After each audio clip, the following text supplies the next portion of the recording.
कोई किसान था और उसके यहां मुर्गियां भी थीं। मार्केट गया और वहां से अंडे लाया कि मुर्गी के नीचे रखूं और मुर्गी फिर उन अंडों से बच्चे दे। जब अंडे रखे गए, वो वक्त आया कि बच्चे निकले। आहिस्ता आहिस्ता वो बच्चे बढ़ने लगे। एक बच्चा उन बाकी बच्चों की तरह नहीं करता था।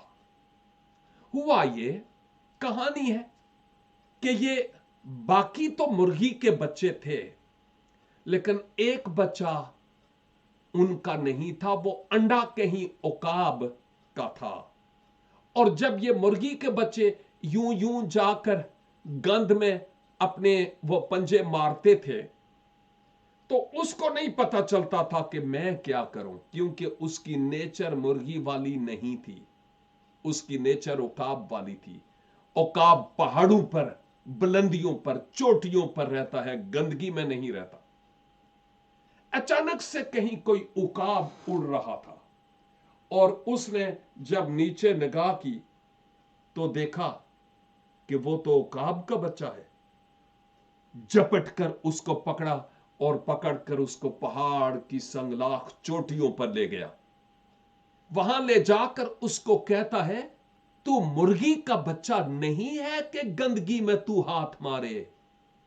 तू उकाब का है जो बुलंदियों पर, पहाड़ों पर, चोटियों पर रहता है।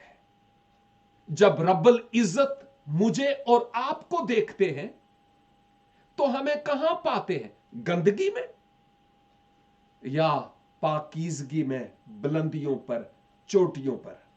खुदा रूहानी तौर पर हमारे बाप भी हैं और वो ये कहते हैं, मेरे बेटे, तेरा इस गंदगी में कोई काम नहीं है, यहां पर रहना मेरी बेइज्जती है।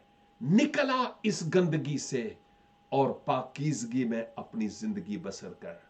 खुदावंद मुझे और आपको अपने खुदा की इज्जत और जलाल के लिए इस्तेमाल होने और पाकीज़ा जिंदगी बसर करने का फजल अनायत फरमाए।